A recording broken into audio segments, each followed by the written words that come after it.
How to create effective workplace accident report. तो आज हम बात करने वाले हैं वर्कप्लेस एक्सीडेंट रिपोर्ट को कैसे इफेक्टिवली क्रिएट कर सकते हैं। तो चलिए इसके कुछ इंपॉर्टेंट टिप्स एंड पॉइंट को समझते हैं।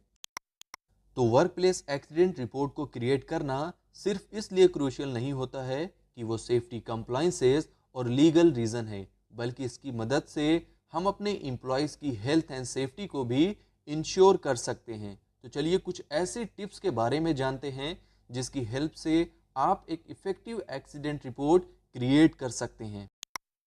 तो फर्स्ट है एक्ट प्रॉम्प्टली। तो ये बहुत ही इम्पॉर्टेंट है कि इंसिडेंट ऑकर होने के बाद जल्द से जल्द आपको अपनी एक्सीडेंट रिपोर्ट कंप्लीट करनी चाहिए, क्योंकि जितना लेट होगा उतना आपसे चीज़ें भूलने के चांसेस होते हैं। और अगर आप इमीडिएटली अपनी रिपोर्ट तैयार करते हैं तो इससे एक एक्यूरेसी इंश्योर होती है डॉक्यूमेंटेशन में। सेकंड है बी ऑब्जेक्टिव एंड फैक्चुअल। तो रिपोर्ट बनाते वक्त इस बात का खास ख्याल रखें कि जो भी फैक्ट हो उस पर टिके रहें, उस पर स्टिक रहें और किसी भी तरह के ओपिनियन पर, एजम्पशन पर या फिर बाइसनेस पर ध्यान ना दें। जो भी इवेंट ऑकर हुआ हो उसे बिल्कुल स्ट्रेट फॉरवर्ड और क्लियरली मैनर में डिस्क्राइब करें। थर्ड पॉइंट है यूज़ क्लियर लैंग्वेज। तो ये बहुत ही कॉमन सी बात है कि अपनी रिपोर्ट में ज़्यादा टेक्निकल या ज़्यादा जर्गनी लैंग्वेज का यूज़ ना करें, क्योंकि रिपोर्ट आपकी कुछ इस तरह होनी चाहिए कि उसे पढ़ना और समझना किसी भी पर्सन के लिए आसान हो, चाहे वो उस स्पेसिफिक जॉब या उस इंडस्ट्री से बिलोंग करता हो या ना हो। फोर्थ पॉइंट है बी थ्रो एंड डिटेल। तो जब रिपोर्ट बनाएं तो ये कोशिश करें कि जितनी ज़्यादा से ज़्यादा इंफॉर्मेशन प्रोवाइड करेंगे उतना ज़्यादा बेहतर होगा, लेकिन साथ ही साथ ये भी इंश्योर करें कि जो इंफॉर्मेशन आप प्रोवाइड कर रहे हो रिपोर्ट में वो उस इंसिडेंट से रेलेवेंट होनी चाहिए। फिफ्थ पॉइंट है इंक्लूड विजुअल्स। तो जब आप अपनी रिपोर्ट में विजुअल्स को प्रोवाइड करते हैं तो इससे इंसिडेंट को अंडरस्टैंड करना थोड़ा इजी हो जाता है। इसकी हेल्प से आप इंजरीज और डैमेज को क्लियरली देख और समझ सकते हैं। तो इसलिए हमें अपनी रिपोर्ट में फोटोग्राफ, डायग्राम और स्केचेस को ऐड करना चाहिए अगर प्रोवाइड करना पॉसिबल हो तो।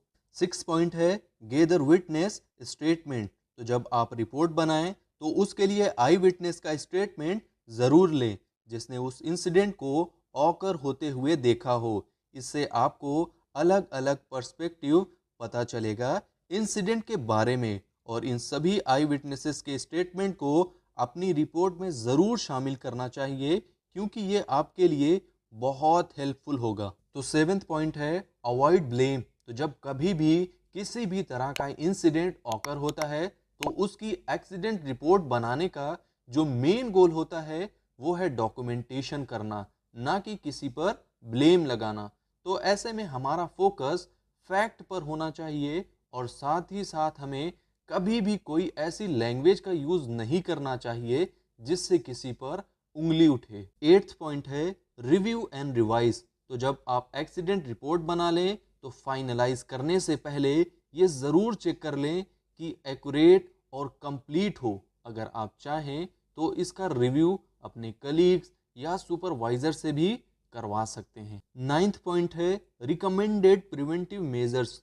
तो जो रिपोर्ट आप रेडी करेंगे उसके बेस पर आप अपना सजेशन दे सकते हैं ताकि प्लान में चेंजेस और इम्प्लीमेंटेशन कर सकें, ताकि ऐसा दोबारा इंसिडेंट कभी भी फ्यूचर में ऑकर ना हो सके। टेंथ पॉइंट है मेंटेन कॉन्फिडेंशियलिटी। तो जब आप रिपोर्ट बनाएंगे तो उसमें बहुत सी पर्सनल एंड सेंसिटिव इंफॉर्मेशन होती है जिसे आपको बहुत केयरफुली हैंडल करना है और उसे किसी सिक्योर्ड प्लेस पर स्टोर करना है ताकि ऑथराइज पर्सन को ही उसका एक्सेस हो, वो ही उसे देख और चेक कर सके। तो 11th पॉइंट है यूज़ अ स्टैंडर्डाइज फॉर्मेट। तो ये बहुत ही इम्पॉर्टेंट है कि जब आप रिपोर्ट बनाएं तो आपको चाहिए कि सेम फॉर्मेट या सेम टेम्पलेट का यूज़ करें, क्योंकि इससे आपको ये इंश्योर करना ईजी हो जाता है कि सभी रिक्वायर्ड इंफॉर्मेशन आपने कैप्चर कर ली है, और ऐसा करने से रिपोर्ट को एनालाइज और रिव्यू करना भी ईजी हो जाता है। 12th पॉइंट है ट्रेन एम्प्लॉयज़। तो आपको ये इंश्योर करना है कि सभी एम्प्लॉयज़ को ये मालूम होना चाहिए कि रिपोर्ट कैसे करते हैं, और साथ ही साथ उन्हें ये भी मालूम होना चाहिए कि एक्यूरेट और डिटेल्ड इंफॉर्मेशन प्रोवाइड करने का क्या इम्पोर्टेंस होता है। तो 13th पॉइंट है फॉलो अप। तो जब आप रिपोर्ट को सबमिट कर लें तो उसके बाद आपको सिचुएशन की मॉनिटरिंग करनी चाहिए, और साथ ही साथ ये इंश्योर करना चाहिए कि रिकमेंडेड एक्शन को इम्प्लीमेंट किया गया है या नहीं। इसके अलावा आपको अफेक्टेड एम्प्लॉयज़ की हेल्थ एंड सेफ्टी को भी चेक करते रहना है। तो लास्ट पॉइंट है स्टे अपडेटेड। तो बहुत ही इम्पॉर्टेंट है कि अपने आप को बिल्कुल अप टू डेट रखें, क्योंकि वर्क प्लेस सेफ्टी और रिपोर्टिंग के रेगुलेशन और प्रैक्टिसेस में चेंजेस आ सकते हैं। तो खुद को अपडेटेड रखें और न्यू रूल्स एंड चेंजेस के ही अकॉर्डिंग अपनी रिपोर्ट को तैयार करें। तो ये हमेशा याद रखें कि वर्क प्लेस एक्सीडेंट रिपोर्ट का जो मेन गोल होता है वो है एक्यूरेट डॉक्यूमेंटेशन करना, और उस इंफॉर्मेशन का यूज़ करके अपनी वर्क प्लेस सेफ्टी को इन्हांस करना। और साथ ही साथ आपको ये भी मालूम होना चाहिए कि रिपोर्ट को सिर्फ रिकॉर्ड की तरह ना देखें, बल्कि रिपोर्ट कंपनीज के लिए वर्क प्लेस सेफ्टी के लिए एक सेफ्टी टूल की तरह होती है, जिसकी मदद से आप अपने रूल्स एंड रेगुलेशन में कंटिन्यूअसली इम्प्रूवमेंट और इम्प्लीमेंटेशन कर सकते हैं।